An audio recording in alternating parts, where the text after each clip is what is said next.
Hello guys, welcome back to my YouTube channel EN learners. I आप सब अच्छे होंगे। तो चलिए गाइज, आज की क्लास को स्टार्ट करेंगे। तो आज है आपकी क्लास 1। आज हम आपके यहाँ पर मोस्ट इंपोर्टेंट क्वेश्चन डिस्कस करेंगे जो कि आपके यहाँ पर बाल विकास से पूछे गए हैं। ठीक है, इसमें भी आपका जो सब टॉपिक है वो है आपका शिक्षा एवं मनोविज्ञान।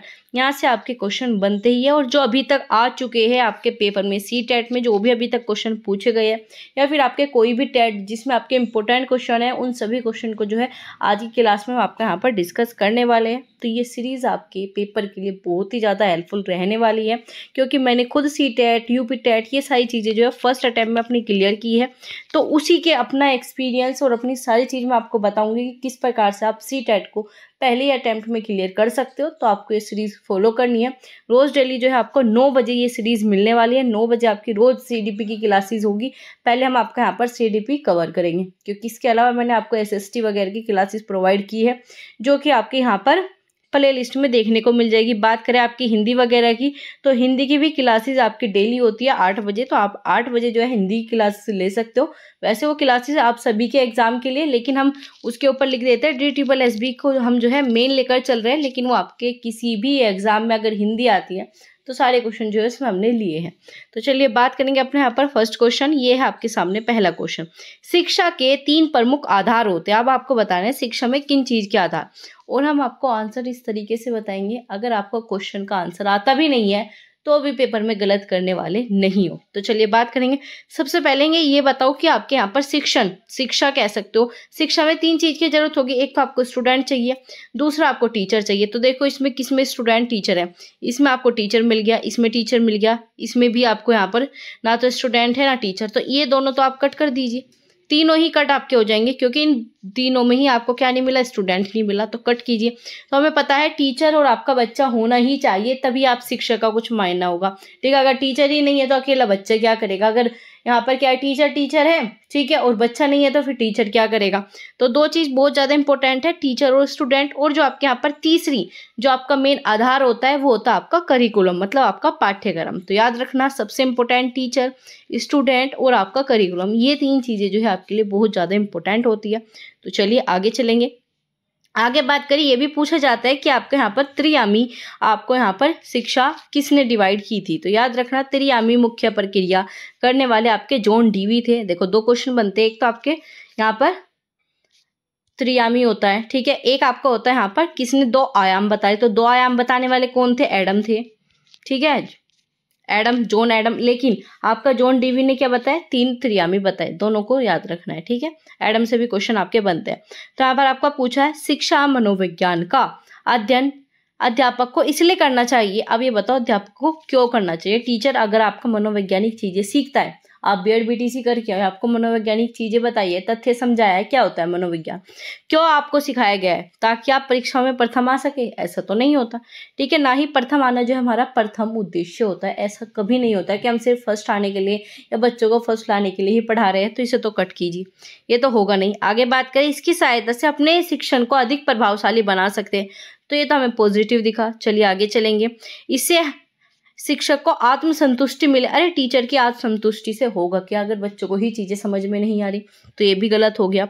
इससे वह दूसरों को प्रभावित कर सके। यहाँ पर टीचर है, ठीक है, ऐसा नहीं है कि यहाँ पर कोई मॉडल है उसे दूसरों को प्रभावित करना है, दूसरों को क्या नाम है अपना सिलेक्शन कराना है, ऐसा नहीं है। वो टीचर बन चुका है, उसे बच्चों को पढ़ाना है। तो क्या करना है, अपने शिक्षण को अधिक प्रभावशाली बना सके। इसके लिए ही हम मनोवैज्ञानिक चीजें जो है टीचर को सिखाते हैं कि बच्चों को समझ सके, बच्चों को क्या प्रॉब्लम है, बच्चों का मनोविज्ञान संज्ञान, ये सारी चीजें टीचर समझ सके। इसी वजह से शिक्षा मनोवैज्ञानिक का अध्ययन जो है टीचर को कराया जाता है। बी ऑप्शन आपका बिल्कुल सही है। किसके लिए, एक तो आपका यही शिक्षक के अधिक प्रभावशाली बना सके, दूसरा क्या अध्यापक को समग्र दृष्टिकोण, मतलब सभी प्रकार का दृष्टिकोण जो है प्रदान कर सके। ठीक है, अध्यापकों के छात्रों के प्रति प्रेम समझ सके, क्योंकि अगर टीचर ने मनोविज्ञान ही नहीं पढ़ा, साइकोलॉजी नहीं पढ़ा, तो उसे ना तो प्रेम के पता है, ना सहानुभूति क्या होती है, समदर्शी व्यवहार को अपनाने में क्या करता है, हेल्प करता है। ये आपका मनोविज्ञान हो गया। मनोविज्ञान मन का विज्ञान, मन को समझने के लिए। ठीक है, किसके, बच्चों के। तो यही सारी आपके यहाँ पर पॉइंट होते हैं। आगे बात करेंगे, इंपॉर्टेंट है। अब आपका यहाँ पर ये पूछा है ठीक है, बहुत ज़्यादा आपके एग्जाम में आ चुका है, आप देख पा रहे हो कितने एग्जाम में आए। ठीक है, ये सीटेट में भी आपको पूछा गया।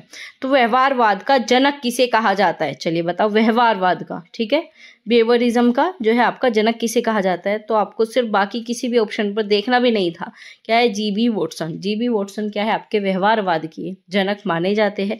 सी ऑप्शन बिल्कुल सही है। चलिए आगे चलेंगे।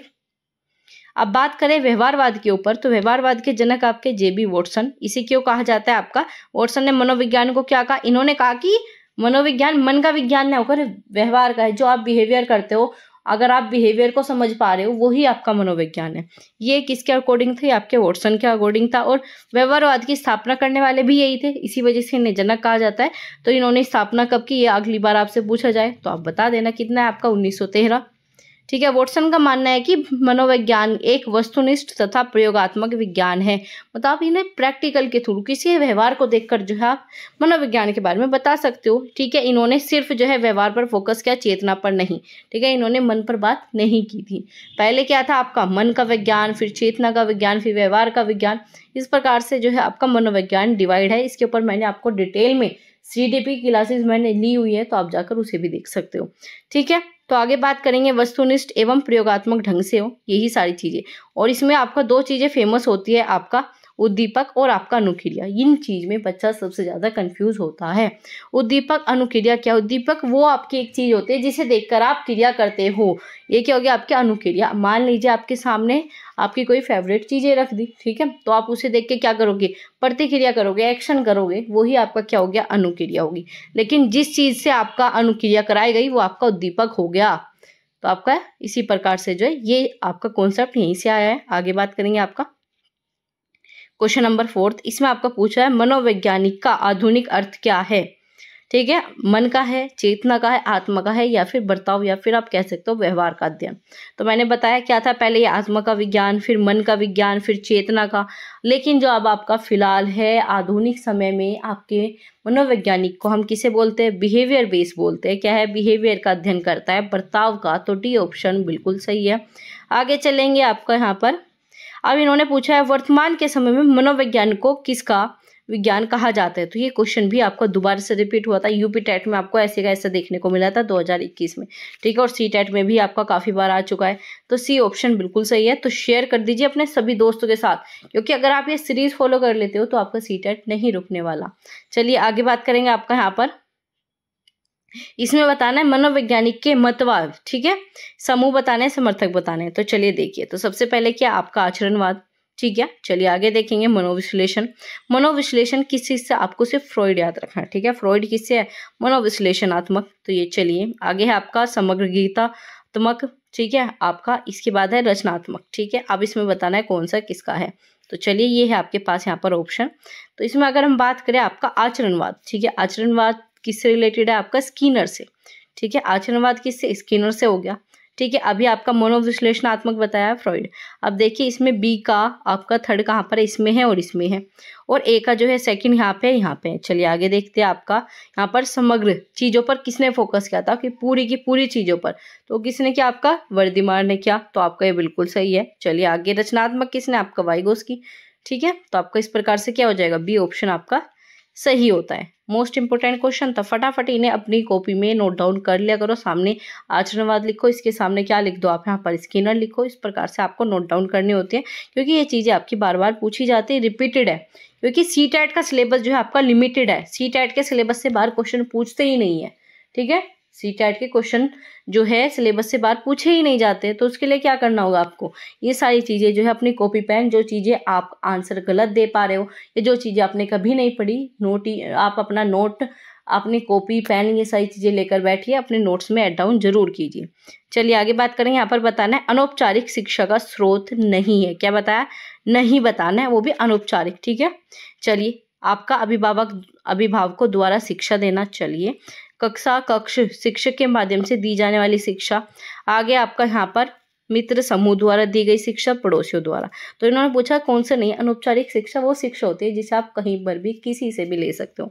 ठीक है, तो जो आप कक्ष में बैठकर ही लेते हो, कौन सी आपकी औपचारिक है, तो आपका बी हट जाएगा, बाकी सारे ऑप्शन हो जाएंगे। चलिए आगे चलेंगे आपका ठीक है। अगर हम बात करें आपके अनौपचारिक, तो ये मैंने बताया ये आप अनियमित, मतलब कोई फिक्स टाइम नहीं होता, मम्मी ने आपको आज कुछ सिखा दिया, आप रास्ते में जा रहे थे, आपने रास्ते में से चीज़ें सीख ली, तो ये क्या आपका अनौपचारिक किसी भी टाइम पीरियड या फिर कह सकते हो कोई भी चीज़ इसमें फिक्स नहीं होती।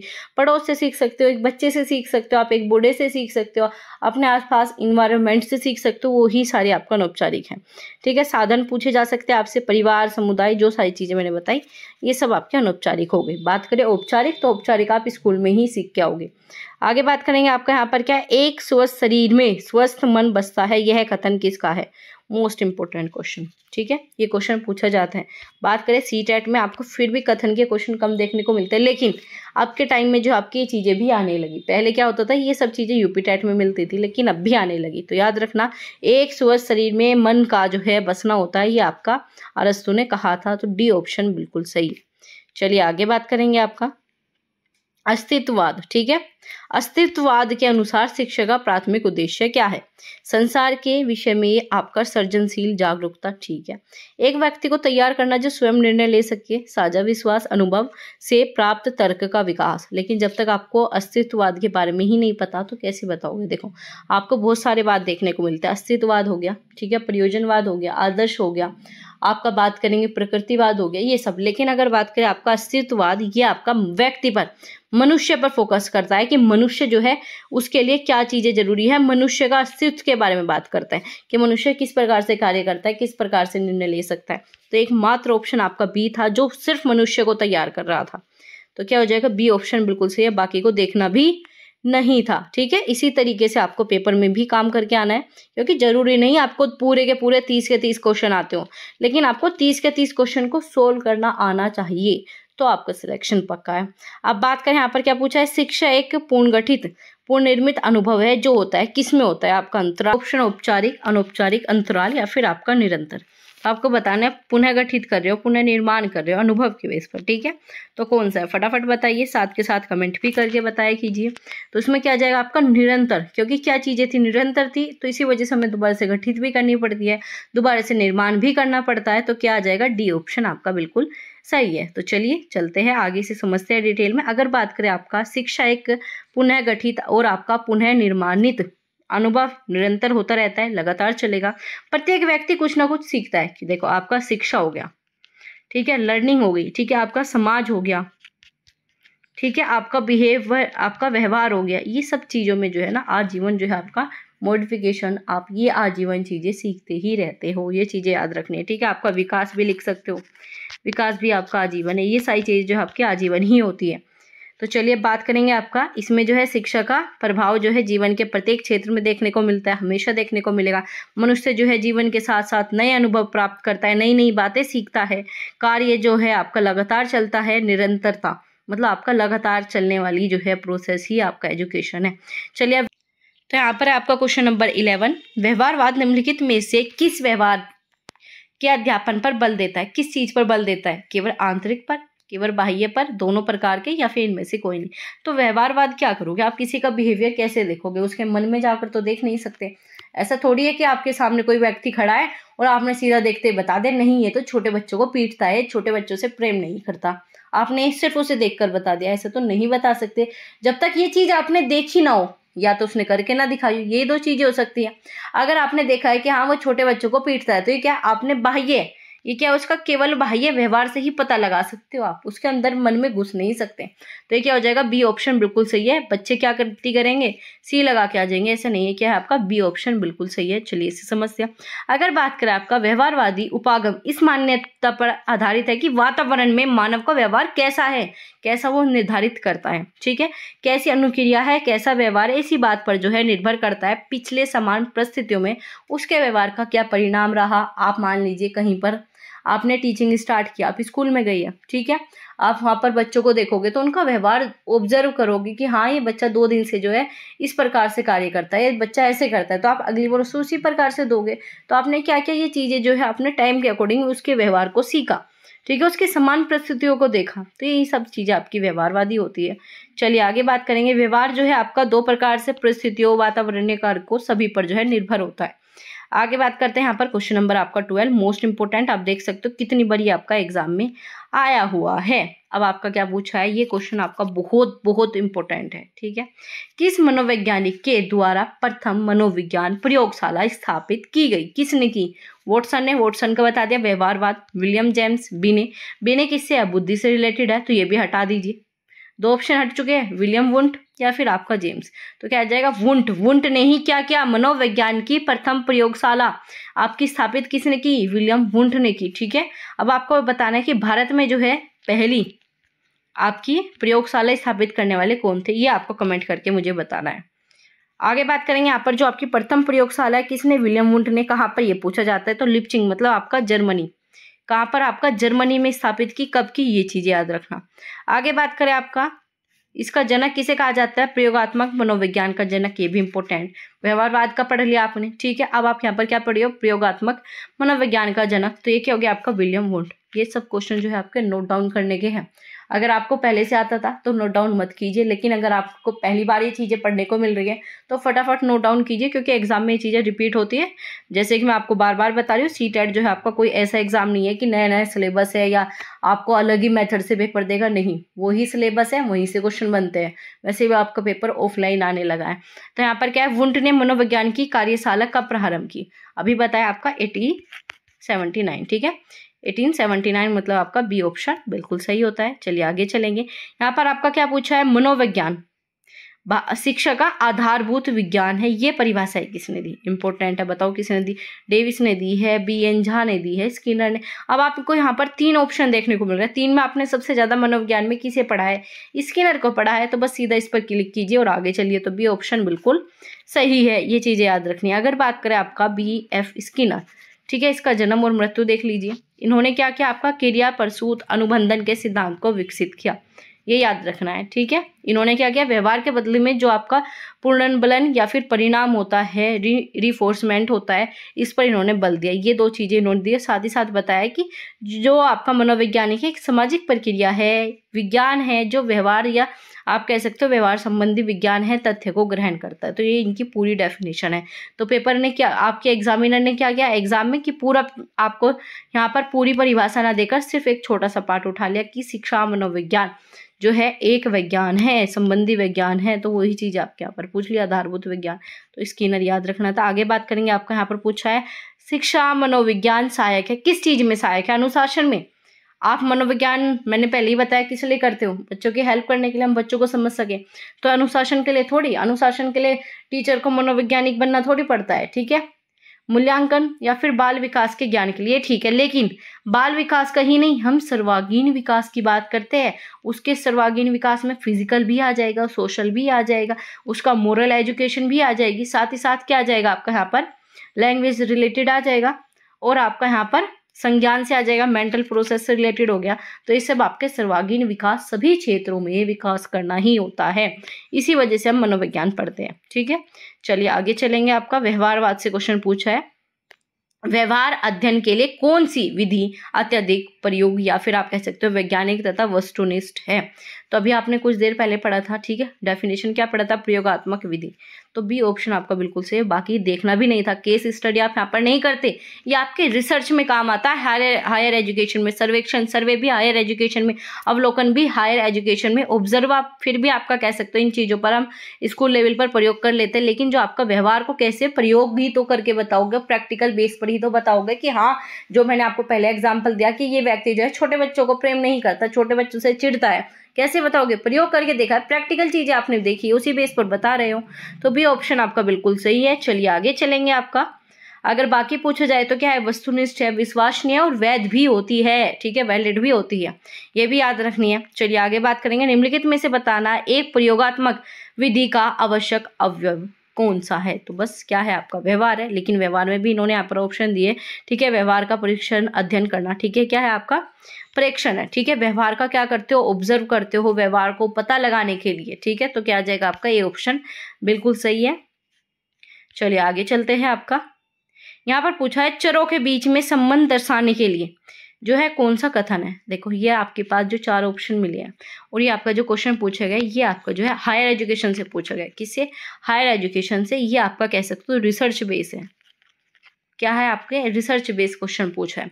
तो इसमें क्या है, चरों के बीच, चर आपके कई प्रकार के हो सकते हैं, तो इनके बीच में जो संबंध दर्शाता है उसे आपका परिकल्पना, आपका हाइपोथेसिस कहा जाता है।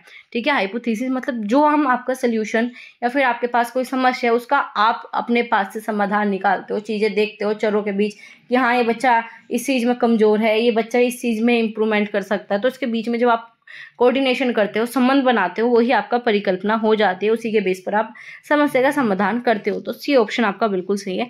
इससे रिलेटेड आपसे ज़्यादा चीज़ें नहीं पूछी जाएगी, ये डेफिनेशन जो आपके लेवल की नहीं है, ये आएगी आपके हायर एजुकेशन में, रिसर्च प्रोसेस में आप कह सकते हो, जैसे कि यूजी नेट, आपका यूजीसी नेट हो गया, पीएचडी के लिए होती है ये सब चीज़ें। चलिए आगे बात करेंगे। आपका यहाँ पर पूछा है मनोवैज्ञानिक प्रयोग जो है का प्रमुख उद्देश्य क्या होता है, से संबंध स्थापित करना। नहीं, ये किस में पढ़ा आपने, परिकल्पना में पढ़ा। चलिए आगे बात करेंगे। प्रभाव संबंध का कारण पता लगाना कि क्या प्रभाव है। ठीक है, पूर्व घटनाओं का, अरे पूर्व घटनाओं का नहीं होगा, तो आपको पता है ना, तो इसमें ए हो सकता है ना इसमें आपका बी सी होगा।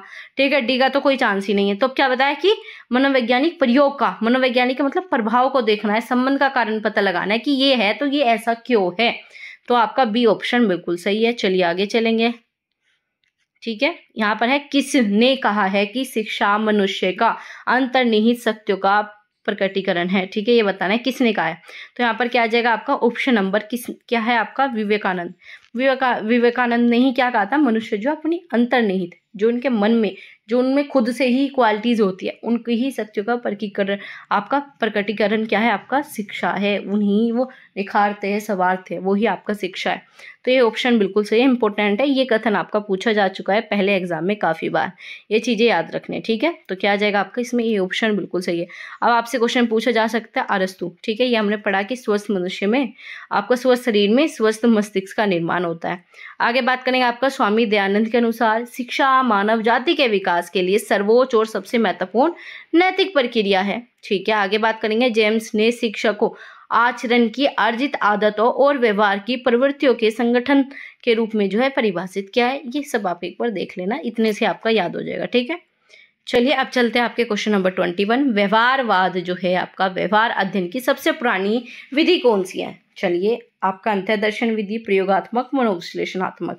तो इसमें क्या आ जाएगा, मनोविश्लेषण तो इसलिए नहीं होने वाला क्योंकि ये आपका अलग पार्ट है। ठीक है, जैसे व्यवहारवाद है आपका मनोविज्ञान में, ऐसे ही आपका मनोविश्लेषणात्मक है, जो कि आपका किसके द्वारा, सिगमंड फ्रॉइड के द्वारा दिया गया, तो सी तो होगा नहीं। प्रयोगात्मक आप प्रेजेंट टाइम में यूज करते हो, लेकिन जो सबसे पुरानी है ना वो क्या थी, अंतर्दर्शन। ठीक है, अंतर्दर्शन विधि जो है सबसे पुरानी मानी जाती है, तो ए ऑप्शन आपका इसमें सही हो जाएगा। ठीक है, याद रखनी थी ये चीजें आपको। आगे बात करेंगे और बात करें अंतर्दर्शन क्या होता है, आपका जो आत्मा का, ठीक है, या व्यवहार का अवलोकन करने, मन की स्थिति के बारे में बता दो, यही आपका क्या है, अंतर्दर्शन, अंदर का मतलब मन की स्थिति को जानने का। आगे बात करेंगे मनोविज्ञान का सबसे पहले प्रयोग किसने किया है, ये आपसे क्वेश्चन बहुत ही ज्यादा इंपॉर्टेंट है। तो किसने किया है आपका यहाँ पर, रुडोल्फ आपका गोल्काय, गिलफोर्ड तो आपका किससे है, त्रियामी से है, बुद्धि त्रियामी सिद्धांत, तो ये हटा दीजिए। स्किनर अभी आपने देखा, ये भी नहीं है। ठीक है, आगे बात करेंगे आपका पर्लव, इन्होंने भी अपना अलग सिद्धांत दिया, लेकिन जो सबसे पहले शब्द का प्रयोग पूछा है किसने किया, तो यही ही आपका ऐसा ऑप्शन था जिसे आप नहीं जानते, और यही आपका सही था क्योंकि बाकी सबके बारे में आप थोड़ा थोड़ा जानते थे। तो ये ऑप्शन आपका बिल्कुल सही हो जाएगा, ये चीजें याद रखनी है। ठीक है, सर्वप्रथम प्रयोग किया साइकोलॉजी का, वो भी कब, आपका 1590 में। आगे बात करेंगे आपका साइकोलॉजी की उत्पत्ति किस कैसे हुई। अब इसका क्या करना है, आपको डिवाइड करना है। पहले तो ये देखिए किस भाषा का है, तो ये यूनानी भाषा से मिलकर बना है। कौन सी यूनानी, तो ये जर्मन हटा दीजिए। ठीक है, चलिए ये यूनानी आपको मिल गया, तो यही ऑप्शन आपका सही है। ये क्या है, साइको प्लस लॉजी, लॉजी माने अध्ययन करना, साइको मतलब आपका मन का, मन के साथ साथ ये किसका बन गया, चेतना का बन गया, व्यवहार का बन गया टाइम के अकॉर्डिंग। तो दो यूनानी शब्दों के, दो शब्दों से मिलकर बना है, ये ऑप्शन बिल्कुल सही है। चलिए आगे बात करेंगे। अगर बात करें वही आत्मा का अध्ययन करना, आपका स्टडी करना ही क्या होता है, आपका साइकोलॉजी। आधुनिक मनोविज्ञान के जनक, ये आपके लिए बहुत ही ज्यादा इंपॉर्टेंट हो जाता है। आधुनिक विज्ञान का बताना है। ठीक है, आधुनिक मनोवैज्ञानिक कौन थे, आपका विलियम जेम्स वॉटसन की तो व्यवहारवाद आप पढ़ चुके हो। एस बंडोरा, ठीक है, इन्होंने सामाजिक पर चीजें फोकस की थी, तो यही ऑप्शन बचता है विलियम जेम्स। ठीक है, ये सब चीजें जो है अपनी कॉपी में नोट डाउन जरूर कर लेना, क्योंकि लास्ट टाइम पर रिवीजन में बहुत ज्यादा आपकी हेल्प होगी। ठीक है, चलिए ये आपका यहाँ पर कंप्लीट होता है। आगे चलेंगे। यहाँ पर आपका पूछा है कि जो आपका शिक्षा मनोवैज्ञानिक शिक्षा का विज्ञान है। ठीक है, किसने बताया? शिक्षा मनोविज्ञान जो है शिक्षा का विज्ञान है। अभी हम पढ़ चुके हैं क्या है, BF स्किनर है, इन्होंने ये सारी चीजें दी थी। तो आज के आपके यहाँ पर 25 क्वेश्चन कंप्लीट हो चुके हैं, 25 क्वेश्चन हम कंप्लीट कर चुके हैं। अगली क्लास में मनोविज्ञान के जो आपके बाकी बचे हुए आपके यहाँ पर 25 क्वेश्चन है उन्हें कंप्लीट करेंगे। बहुत ही ज़्यादा इंपॉर्टेंट आपकी ये सीरीज रहने वाली है। सिर्फ आपको डेली 9 बजे जुड़ जाना है, फॉलो करना है, जो चीज़ें मैं आपको बताती हूँ नोट डाउन करनी है, उन्हें नोट डाउन जरूर करना है। और CTET को मेरी तरह पहली बार में क्लियर करना है तो चैनल को अभी आपको सब्सक्राइब करना है, शेयर करना है अपने सभी दोस्तों के साथ जिनका CTET नहीं निकल पा रहा। तो फटाफट शेयर कीजिए, अपने ग्रुप है व्हाट्सएप पर, आप स्टेटस पर, सभी पर जो है शेयर कर दीजिए ताकि वो भी इस सीरीज का फ़ायदा उठा सके। क्योंकि ये जो आपको सीरीज प्रोवाइड कराई जा रही है इसमें PDF भी मिलेगी और ये बहुत ही ज़्यादा इंपॉर्टेंट है और आपके लिए फ्री ऑफ कॉस्ट है। किसी भी प्रकार का कोई भी कोर्स आपको परचेज नहीं करना, बस आपको शेयर करना है, लाइक करना है और बताना बिल्कुल ना भूले क्लास कैसी लगी, क्वेश्चन कैसे थे। ठीक है, तो चलिए मिलेंगे आपसे अगली क्लास में ऐसे ही इंपॉर्टेंट क्वेश्चन के साथ। तब तक अपना ध्यान रखें और ऐसे ही पढ़ते रहिए।